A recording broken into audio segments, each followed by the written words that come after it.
bezodkladne. Pozrite, pán redaktor, tu sa dlhodobo nerešpektuje ústava. Toto nie je prvý prípad. Ako na to treba jednoznačne odpovedať, že došlo k ignorovaniu ústavy. Nesporne. Toto boli politické jednoducho vyjadrenia, ktoré nemali oporu v ničom. Ale poďme do roku 2008-2009.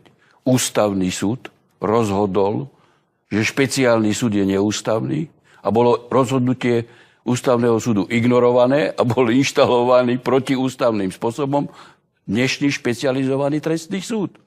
Takže momenty porušovania ústavnosti nie sú sprítomnené len v poslednom období.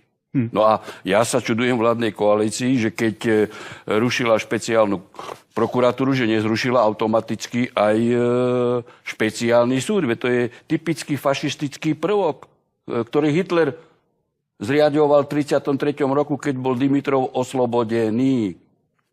A práve tento moment viedol k ďalším destabilizujúcim a rozkladným prvkom v justičnom systéme.